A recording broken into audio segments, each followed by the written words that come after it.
Hi, everyone. This is Carl Steele. This is for English 4113, 4114.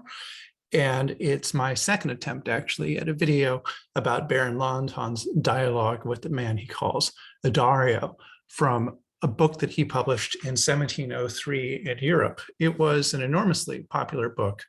Very soon after he published it, it was pirated, which is itself a sign of its popularity, translated from its original French into most major European languages, and made him into a kind of minor celebrity. So eventually he was taken in by the philosopher and mathematician Leibniz and died in Hanover in 1715. This object that you have here is a knife sheath from the Huron or Wyandot people, Ontario. This is produced about 100 years or so after Lahontan was writing, but I thought I'd just give you an artifact of something that these people would have used, possibly. And I got this from Art Store. It's sort of like JSTOR for art, so it's a reliably sourced image. So a little bit about the writer himself. So here's the title page of the actual book. So he's born in 1666 in, as you would expect, Lahontan. This is a castle owned by his father in the Pyrenees, which is a mountain range between what's now France and Spain.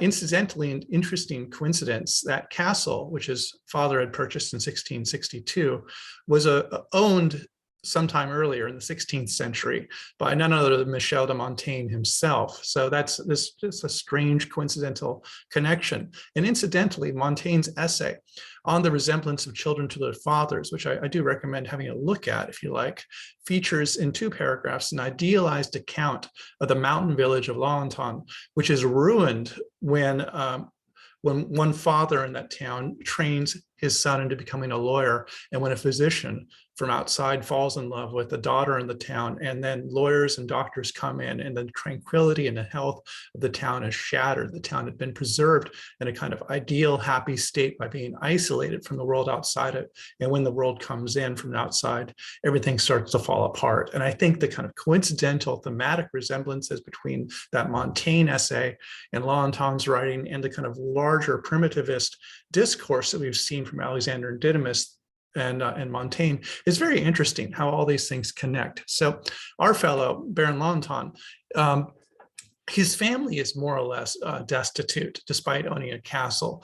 His father had tried to engineer some great water feats in around his land, and that just basically ran out of money because of that. So the Baron Lahontan has nothing really to his name except his aristocratic title. He goes to North America at age 17, and he's there for 10 years, and he works as a soldier, he's a hunter, he's an explorer, he's an ethnographer, he's a diplomat. He learns at least 2 Native American languages. He befriends a number of Native Americans, and the key person that he meets is the person he calls Adario in the dialogue. This is an actual person who I'll talk about in my next slide, but that man's name is Kondiaronk, is how I'm going to say it. He's meets him in 1688 at a place called Michilimackinac, and while he's looking for supplies, basically he's probably just bored and wandering around, and then he meets this very impressive man and strikes up a friendship with him. So the Huron, also known to themselves as the Wendat or Wyandot, here's just some facts about them, some of the kind of on the ground things. So they're living around this time north of Lake Ontario. They are in a long-term struggle between them and the Iroquois. They're defeated terribly. They're forced west, and that's where they are when the Baron Lahontan meets them. Some of them are eventually forced north to Quebec, and some of them eventually are forced north to what's now Oklahoma. There's probably 10 to 40,000 Wendat when the Baron Lahontan is talking to them, and that basically gets down to probably, 9,000 or so in the present day, encompassing populations of these people in both Canada and the US. There's been some question about whether or not the dialogue represents the actual words of an actual person. And increasingly, Native scholars have stressed that these are probably the words of an actual person, because they seem to resemble the beliefs of the natives of this region, that although it looks, in some ways like it has connections to existing ideas taken from like the Alexander and Didymus material, for example, or Montaigne's essay on cannibals, it really does sound in many ways as well like a Northeast Native American person. So I'm thinking of this book, for example, which is called Amerindian Autohistory by Georges Sioui. And this is translated from the French into English, or writing by Barbara Mann, which makes similar arguments. So Adario is a pseudonym for a man named Kondiaronk, born 1649, dies in 1701, either, I can't remember, in Montreal, Quebec. Very impressive leader. He's basically playing off the various Native American groups against each other and against the French, in order first to kind of make the French extremely uncomfortable. And then gradually it seems that he was trying to organize them all together to drive the French out. And so it really behooves him during his political career to create as much political chaos as possible. And then occasionally to bring peace about when it suited him. Is extremely powerful and smart. And when he dies in 1701 at a peace conference of a disease, he's given basically the French given an enormous state funeral, which combines various French rituals and Native American rituals. And you can read more about him, for example, in the Dictionary of Canadian Biography, which I think is quite good. So he's an actual person. He was well known for disputing with Europeans. I'm guessing he probably spoke French in addition to many other languages.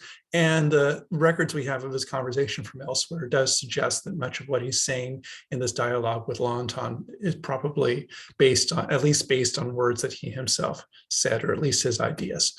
So some things that are left out of the dialogue, just in terms of Wendat actual culture, it's very agricultural. Slavery is an important part of it because they capture slaves in war, they capture people in war and enslave them. And the other thing that's really, I think, significantly left out of the dialogue is how important women are politically in this culture. So it's a matrilineal society. That is, family property and family names are passed through women rather than through men, as they are in many European cultures, in the French, for example.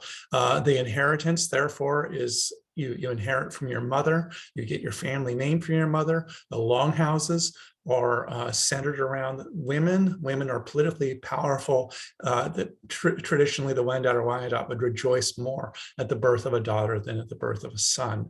And you get a sense of the kind of sexual independence of women in the very last bit, which we'll be reading for Thursday, but you don't really get a sense of the political power. And I'm wondering why that is, why that's left out of this particular work. Also, just in terms of the religious beliefs of the Wendat, that's sort of not really given a lot of attention in this particular work. We have a very strong sense of the way that Adario is resisting Christianity, but we see that he's very skeptical about what he calls the jugglers. Basically, these are spiritual people. And I think maybe that's a projection of Lahontan's own religious skepticism onto this particular person. I'm not sure about that, or if that's his particular set of beliefs. We can talk about how that works in class. So just to give you a sense of the structure of this entire work, there's sort of 5 different dialogues, and the first one is associated with religion, where Lahontan is trying to convince the man he calls Adario to convert to Christianity. And he responds by critiquing religion in terms of its content. He says there's the idea of original sin doesn't make any sense to him. That's the notion that everybody is born in sin and they're going to go to hell unless they ally themselves with God. And even those people who ally themselves with God, only very few of them will actually make it to heaven. He finds that not very, very convincing. He's not impressed by the idea of the incarnation, the idea that God is born of a woman and takes on human form. First, he says, a woman can't bring forth a beaver. How could a human give birth to a god? It doesn't make any sense to him. He's also saying, why would God take the form of a human being? That's not a very impressive thing to take the shape of. There's many other things that are more powerful and more interesting. He doesn't understand the idea of sacrifice. Why would God torture himself to death, essentially, for the sake of human beings? That doesn't really strike him as respecting the dignity and power of God. And he also finds the whole thing parochial. Why would God appear only in a very small geographic region rather than appearing to the entire world all at once? And why would he speak in languages so difficult to understand? He also points to the heterogeneity of European Christianity. He says, well, you all believe lots of different things. And so how is it that you can say that my belief is wrong because you all seem to have so many different beliefs yourself? And then he points to their action. He says, you claim to love everyone, but your worship consists only in words. Look at the cruelty of your society. In fact, Kondiaronk had probably visited Europe and seen some of this in person. And he also says that you have these priests who vow chastity, but that's impossible. If you really want to have an effective priest, choose a 60-year-old man, somebody who's already lived a full life and is probably less interested in sex than they were in their 20s. And that person maybe could be a good priest. These things strike me as fairly reasonable suggestions. And he also says there's this idea of that the Frenchmen are the question is, are human beings full of corruption? And Adario says, no, it's just Frenchmen who are full of corruption. Human beings in general are not corrupt. It's your society that makes you so corrupt. So the problem overall, as he says, is the distinction between meum and tuum, mine and yours. That is the division between my personal property and your personal property. And that fundamental division, which is so important to the French and to European culture in general, is something that he just finds totally unconvincing. And it leads the French to live lives that he finds monstrously unethical. So he also goes after laws and property rights. One of the questions is whether or not money is a good thing, whether or not the laws they have are reasonable. The Baron Lahontan argues from the abstract. He says, of course, our laws are reasonable. Look at this, this, and this. And Adario says, yes, but look at how this actually plays out in practice and how the rich get away with everything and the poor are punished. And the Baron Lahontan actually admits that he's been bankrupted by lawsuits. And that's one of the reasons why he's in America.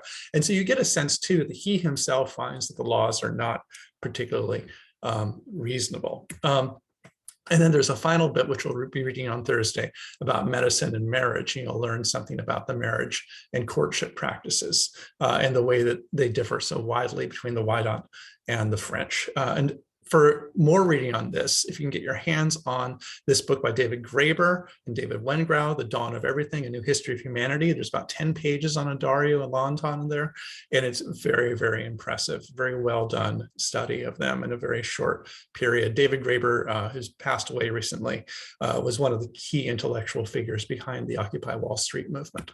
So the thing I'd like you to think about for Tuesday's class is really everything that's on this page.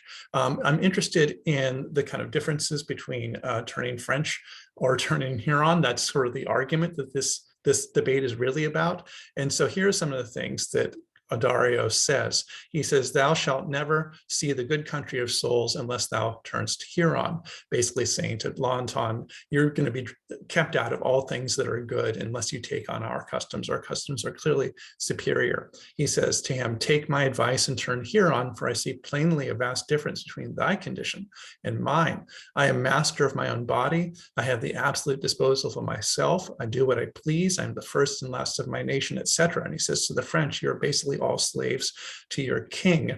You think you can do what you want, but you can't actually. You're just driven by money. You're driven by submission to this ridiculous person.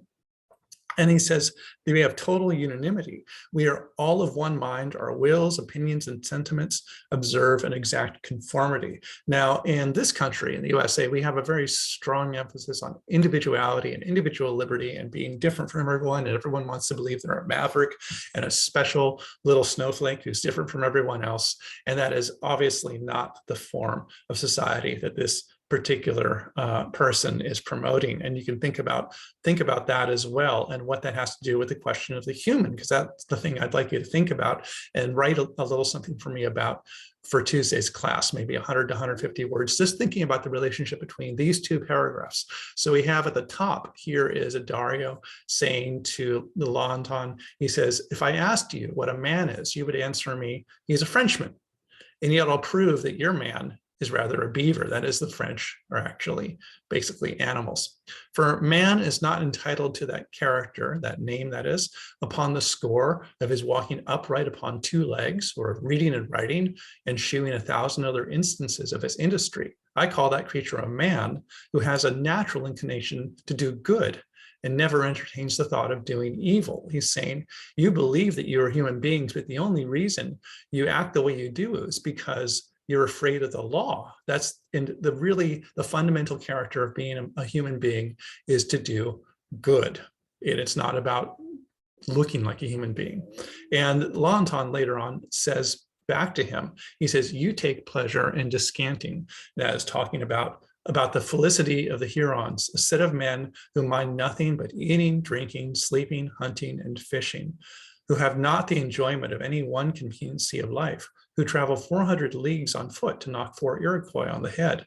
In a word, who have no more than the shape of men, whereas we have our conveniences, our unbending diversions, and 1,000 other pleasures which render the minutes of our life supportable. So he's saying, you believe that you are human beings, but you live in such destitution, such misery, such lack of refinement. And in what way are you actually human beings? So this might remind you, I think, of the debate between Alexander and Didymus. So we can see that there is some tradition here of this particular kind of debate. And it's interesting to find this in the mouth of somebody who may have actually made these arguments himself without being familiar with the Alexander and Didymus material. So more about that in Tuesday and Thursday's class. Thank you for listening.